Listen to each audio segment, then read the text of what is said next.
என்னங்க, உங்க தம்பி நல்லா படிச்சு பாஸ் ஆகணுங்கிற ஆசை உங்களுக்கு மட்டும் இருந்தா போதுமா? என்னடி வளர்ற? அந்த ஆசை இந்த வீட்டுல எல்லாருக்கும் இருக்கணும். இருக்கு. பின்ன ஏண்டா பாரதி, நீ எப்படி படிக்கிற, படிப்பு சொல்லி கொடுக்கட்டுமான்னு என்னைக்காவது உங்க அண்ணன் பாரதி கிட்ட கேட்டிருக்காரா? பாரதி, பெரிய நீ பிரசவத்துக்கு பாம்பேக்கு போயிருக்கா, நீ போய் என் ரூம்ல படி, நான் உனக்கு பாடம் சொல்லி கொடுக்கறேன்னு ஒரு நாளாவது உங்க அண்ணன் சொல்லியிருக்காரா?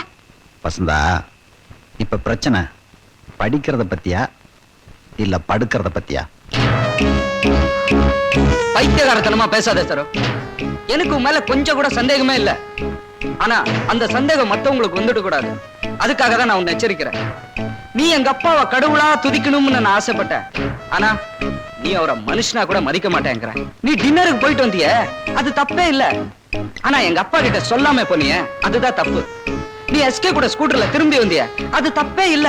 ஆனா 11 மணிக்கு வந்திய, அதுதான் தப்பு. உங்களுக்கு ஒரு விஷயம் தெரியுமா? நமக்கு கல்யாணமாயி 60 வருஷம் ஆச்சு நினைச்சிட்டு இருக்கீங்களா? இல்ல, 6 மாசம் தான் ஆச்சு. அதுக்குள்ளேயே வந்தாச்சு திண்ணைக்கு. லுக் மிஸ்டர் பீட்டர், என் மனசுல உங்களை தவிர வேற யாருக்கும் இடம் இல்ல. ஆனா நீங்க என்ன அடிமையா நடத்துறதை என்னால பொறுத்துக்க முடியாது. என் வீட்டுல எனக்கு சுதந்திரம் இல்ல, அது உங்க வீட்டுல கிடைக்கும்டா. உங்களை நான் காதலிச்சேன், அது இப்ப பறிபாடு போல இருக்கே. பணக்கார வீட்டுல மருமகங்கிற பேர்ல ஆயுள் கைதியா இருக்க நான் தயாரா இல்ல.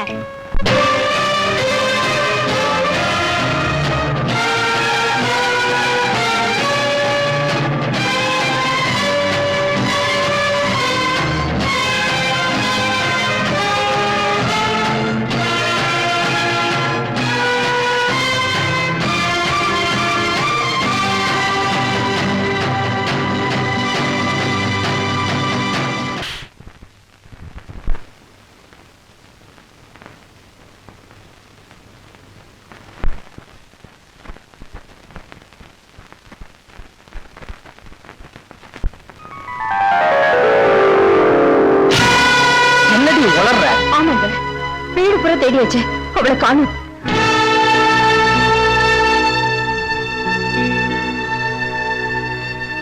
என்னடா பேசாம இருக்க? அவனை எங்கேயா அமைச்சிருக்கிய? அவகிட்ட எதுக்காக சண்டை போட்டியா? பதில் பேசாம இருந்தா அப்படி காலையில வசந்தாவை காணுமே. சிவா, இப்போ பதில் சொல்ல போறியா இல்லையா? ஏய், சட்டை எடுறீ.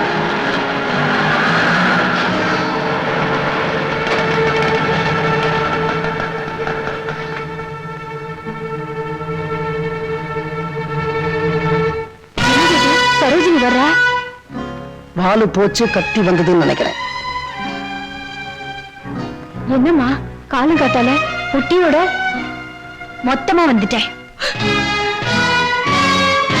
என்ன சொல்ற? எனக்கு அவனை பிடிக்கல. யாரம்மா? உங்க வீட்டு வேலைக்காரனையா? இல்ல, பீட்டர். ஏய், மரியாதையா பேசுறே. அவன் உனக்கு தாலி கட்டின புருஷன் இல்ல கோதாவரி, மோதிரம் மாத்தின புருஷன். அந்த தாலிக்கும் மோதிரத்துக்கும் மதிப்பே ஒரு பொண்ணு கழுத்துலயோ விரலையோ ஏறினதுக்கு அப்புறம் தான். அந்த பொண்ணையே அவங்க சரியா புரிஞ்சுக்கல, அப்புறம் தாலியாவது மோதிரமாவது எல்லாம் மூட நம்பிக்கை. வெந்நீர் போடுமா, தலை முழுகணும். இப்ப என்னங்க பண்றது? அதாண்டி எனக்கும் புரியல. யார் வீட்டுக்கோ மெழுகுவர்த்தி ஏத்த போன நம்ம பொண்ணு பொட்டியோட திரும்பி வந்துட்டாலே அவளை பத்தி நான் கவலைப்படுறதா, இல்ல நம்ம வீட்டுக்கு குத்து விளக்கு ஏத்த வந்த பொண்ணு சொல்லாம கொள்ளாம ஓடி போயிட்டாலே அவளை பத்தி நான் கவலைப்படுறதா? அப்பா, நீங்க உங்க பொண்ணை திருப்பி அனுப்புறதுக்கு வழியை பாருங்க. நான் என் பொண்டாட்டியை கூட்டிட்டு வர்றேன்.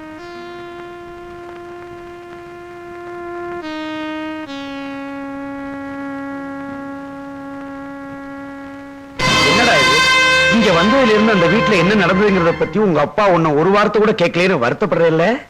கேட்க மாட்டேனே. அப்படி கேட்கறது அநாகரிகம் என்ன பொறுத்த வரைக்கும். அப்பா, எனக்கு ஏதாவது குறை இருந்தா நான் யார்கிட்ட போய் சொல்றது? நெருப்பு சாட்சி ஒருத்த கையில பிடிச்சு கொடுத்தேனே, அவன் என்ன பண்றான் திண்டத்துக்கு? அவன்கிட்ட போய் சொல்லு. பிரச்சனையே அவரா இருந்தா அப்பா அப்பா கிட்ட தான் சொல்லணும். அதான் உங்ககிட்ட சொல்ல வந்திருக்கேன். ஐய, நான் அப்பா இல்ல. உனக்கு எப்ப கல்யாணம் பண்ணி கொடுத்தோனோ அப்பவே என் பதவி பறி போயிடுச்சு. உன்னுடைய அப்பா மிஸ்டர் அம்மையப்ப முதலியார் தான். அவர்கிட்ட போய் சொல்லு. புருஷன்கிட்ட சொல்லிக்காம வீட்டை விட்டு ஓடி வந்தவளுக்கெல்லாம் இந்த வீட்டுல இடம் கிடையாது. போடி போடி போடின்னு சொல்லுங்க, அதுக்கு உங்களுக்கு உரிமை இருக்கு. ஆனா அவர் வீட்டுக்கு போன்னு சொல்லாதீங்க, அதுக்கு உங்களுக்கு உரிமை இல்ல. நான் வேணா ஹோட்டல் போய் தங்கிக்கிட்டுமா? உங்களுக்கு பரவாயில்லையா? அப்புறம் மானம் போச்சு கௌரவம் போச்சுன்னு சொல்லக்கூடாது. எங்கம்மா போற? பீச்சுக்கா ஏதாவது லாட்ஜுக்கா? லாட்ஜுக்கு போற அளவுக்கு நான் தைரியசாலியும் இல்ல, பீச்சுக்கு போற அளவுக்கு அவ்வளவு கோழியும் இல்ல. என் பிரச்சனைகளை நானே சந்திச்சுக்கிறேன். அப்படின்னா எங்கம்மா போற? என் புருஷன் வீட்டு. இது எவ்வளவு நல்லா இருக்கு தெரியுமா? நானும் துணைக்கு வரட்டுமா? உங்க துணை எனக்கு வேண்டாம். இதுவும் நல்லா இருக்கு.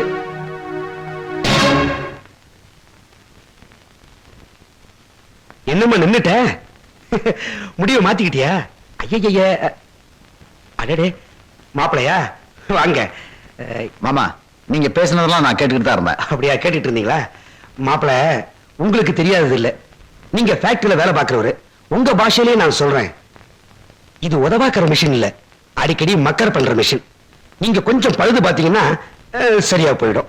மாமா, நீங்க ஜவுளி கடை வச்சிருக்கீங்க, உங்களுக்கு தெரியாதுல்ல, உங்க பாஷையிலே சொல்றேன். நான் ஜவுளி கடையில ஒரு துணி வாங்கினா ஒண்ணு அதை நான் உடுத்துவேன், இல்ல கிழிச்செறிஞ்சிருவேன். கடைக்காரர்கிட்ட ரிட்டர்ன் பண்ண மாட்டேன். மாப்பிள, இப்ப என்ன நீங்க பீஸ் பீஸா கிழிச்சிட்டீங்க. ஏய் வாடி. எப்படி ஓடி போன உன் மருமக பின்னாடி உன் பையன் போயிருக்கானோ, அதே மாதிரி பீட்டர் ஒரு நாள் இங்க வருவாரு. தான் செஞ்ச தப்புக்கு என்கிட்ட மன்னிப்பு கேட்பாரு. அப்ப நான் போய்க்கிறேன். இந்த ஆம்பளைங்களை பத்தி எனக்கு தெரியாதா? என்னப்பா பேசாம இருக்கீங்க? நான் என்னப்பா பேச முடியும்? நம்ம குடும்பங்கிற கப்பல் முழுகிக்கிட்டு இருக்கு. அதுல இருக்கிற ஓட்டை அடைக்க வேண்டியதானே? அடைக்க முடியலன்னா தப்பிக்க வேண்டியதானே? நான் எப்படிப்பா தப்பிச்சுக்க முடியும்? நான் இந்த கப்பலுடைய கேப்டன். நான் சாதாரண பிரயாணி, எனக்கு நீச்சலும் தெரியும். நான் தப்பிச்சுக்கலாம் இல்லையா?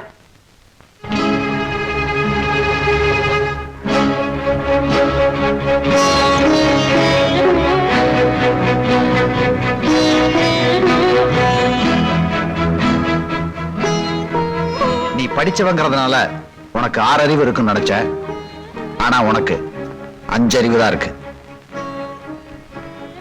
உனக்கு நான் தான் முக்கியம்னா கொஞ்ச நாள் பொறுத்துக்கணும், இல்லையா உடம்பு தான் முக்கியம்னா இந்த இடத்திலேயே நான் தயார். இங்க நடந்த யாருக்கு தெரிய வேணா, நீ வீட்டுக்கு போ, நான் யூனியன் ஆபீஸ் வரைக்கும் போயிட்டு வரேன்.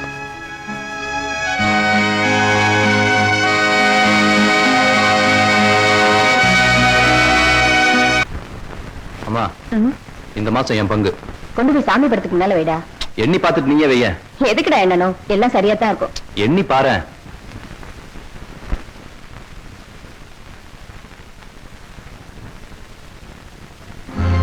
என்னடா இது? 400 ரூபாய் தான் இருக்கு.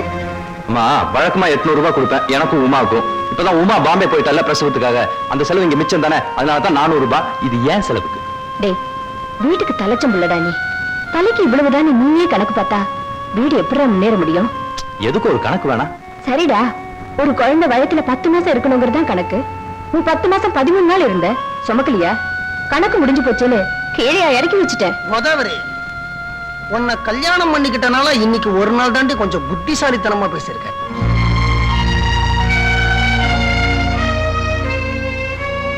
அம்மா என்னப்பா புத்திசாலித்தனமா சொல்லிட்டாங்க? சரிப்பா, பசுமாட்டுக்கு தவிடும் புண்ணாக்கும் போட்டு வளர்க்குறோம். எதுக்காக? அது பால் கொடுக்குங்கிறதுக்காக. பால் கொடுக்கிற சமயத்துல அதுவே பேரம் பேசி வியாபாரம் பண்ண ஆரம்பிச்சுட்டா பால்காரன் என்னப்பா பண்றது? நீங்க ஒண்ணும் என்ன பசு மாடா வளர்க்கல, பொதி மாடா வளர்க்குறீங்க. நானும் எவ்வளவு நாளைக்கு தான் அந்த குடும்ப பாரத்தை இழுக்கிறது? எனக்கும் பொண்டாட்டி இருக்கா, நாளைக்கு எனக்கும் குழந்தை பிறக்கும், என் குடும்பமும் பெருசாகும். என்னால காசை விரயம் பண்ண முடியாது. ஏன்பா, பெத்தவங்களுக்கும் கூட பிறந்தவங்களுக்கும் பணம் செலவழிக்கிறது காசை விரயம் பண்ற மாதிரியா? பின்ன இல்லையா? ஒரு அண்ணனால ஒரு தங்கச்சி கல்யாணம் தான் பண்ணி வைக்க முடியும். அவ பூந்த வீட்டுல ஒழுங்கா இருக்க வேணா? புருஷன் கூட சண்டை போட்டு இங்க வருவா, அது தப்பு இல்ல. அவளுக்கும் சேர்த்து நான் தண்டச்சோறு அழுகணும். அப்படி அழலன்னா அது தப்பு. எந்த ஒரு நியாயம் பாது?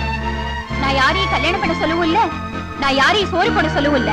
அப்பா, நான் இங்க இருக்கிறது உங்களுக்கு பிடிக்கலன்னா இப்ப கூட சொல்லிடுங்க. நான் வெளியில போய் ஹோட்டல்ல தங்கிக்கிறேன். உனக்கு ஹோட்டல்ல தங்குறதுக்கு தைரியமும் இருக்கு, அதுக்கு மேல போறதுக்கு திமிரு இருக்குன்னு எனக்கு நல்லா தெரியும்.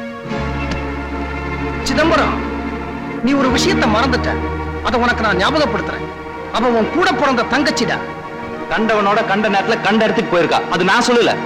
அவ புருஷன் சொல்ற, அவர் மாமனார் வேற சொல்றாரு. அதனாலதான் தள்ளி வச்சிருக்காங்க. இப்ப வாழா வெட்டியா உட்காந்து மேகசின் படிச்சிட்டு இருக்கா. என்ன போய் குத்தம் சொல்றீங்க? போதும்பா, போதும். நீ கொடுத்த பணமே போதும். முதல்ல இடத்த காலி பண்ணு. நான் இந்த வீட்டுக்கு மூத்த பையன். ஒரே ஒரு கேள்விதான் கேட்டேன், அதுக்குள்ள உனக்கு மானமும் ரோஷமும் பொத்துக்கிட்டு வருதே. ஏய், இங்க வா. இந்த வீட்டுக்கு வாழ வந்த பொண்ணு பொட்டியை தூக்கிட்டு சொல்லாம் கொள்ளாம போனாலே, அப்ப உன் மானமும் ரோஷம் எங்க டீ குடிக்க போச்சா? தாய் சிதம்பரம், உன் தங்கச்சியை பத்தி பேசுறதுக்கு உனக்கு உரிமை இருக்கு. ஆனா உன் தம்பி பொண்டாட்டியை பத்தி பேசுறதுக்கு உனக்கு உரிமை இல்ல. அதுவும் சிவா வீட்டுல இல்லாத நேரத்துல. அது என்னப்பா, அவனுக்கு கொடுக்கிற மரியாதை கூட எனக்கு இல்ல. அவன் 525 ரூபா தான் சம்பாதிக்கிறான். நான் 1725 ரூபா சம்பாதிக்கிறேன். That is 1725. Is it? Yes. கொஞ்சம் உள்ள போமா. 525 ரூபாய் சம்பாதிக்கிறவன் 450 ரூபாய் ஒண்ணுமே பேசாம கொடுக்கறதுக்கும் 1725 ரூபாய் சம்பாதிக்கிறவன் that is 1725 rupees சம்பாதிக்கிற நீ 400 ரூபாய் கொடுக்கறதுக்கு கணக்கு பார்க்கறதுக்கும் வித்தியாசம் இருக்குடா கண்ணா. Bullshit. டேய் சிதம்பரம், உன்ன மாதிரியே நான் சிவாவையும் படிக்க வச்சிருந்தேன்னா அவனும் இன்னைக்கு கை நிறைய சம்பாதிச்சுக்கிட்டு இருப்பான். உங்களை யார் அவனை படிக்க வைக்க வேண்டாம்னாங்க? 2 பேரை படிக்க வைக்கிறதுக்கு எனக்கு அன்னைக்கு நிதி வசதி பத்தலப்பா. அதனால உன்னை படிக்க வச்சேன், அவனை பணயமா வச்சேன்.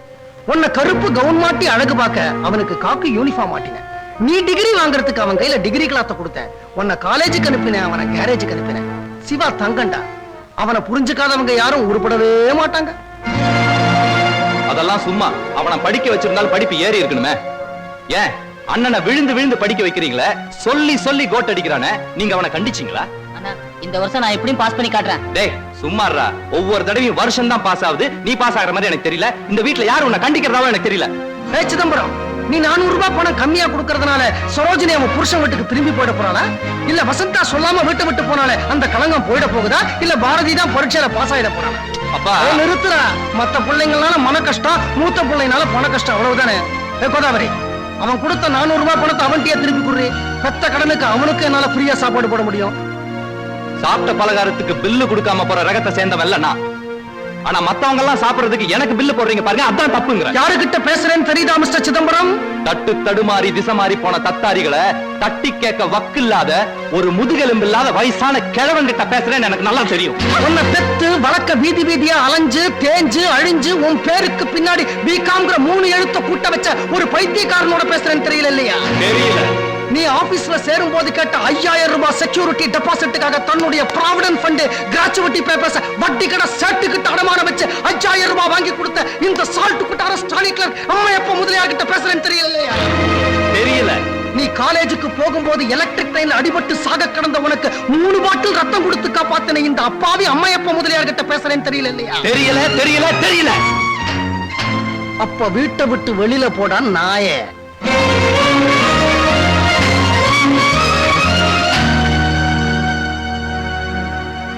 மிஸ்டர் அம்மையப்பன், உங்க ஓடுகாலி பொண்ணு கல்யாணத்துக்காக ஏன் ஆபீஸ்ல இருந்து நான் கடனா வாங்கி கொடுத்த 18000 ரூபாய் பணத்தை வட்டியோட எண்ணி கீழே வைங்க. அடுத்த நிமிஷமே உங்க வீட்டை விட்டு வெளியே போறேன்.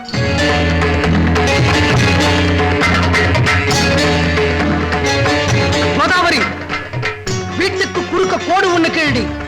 அன்னி சீதைக்காக லட்சுமணன் போட்ட கோட்டை விட சக்தி வாய்ந்த கோடா இருக்கணும். மிஸ்டர் சிதம்பரம், உடைஞ்ச உள்ளங்களுக்கு நடுவுல வேலை தேவையில்லை, அந்த கோடே போதும். என்ன பெத்த தாய் மேல சத்தியமா சொல்றேன்.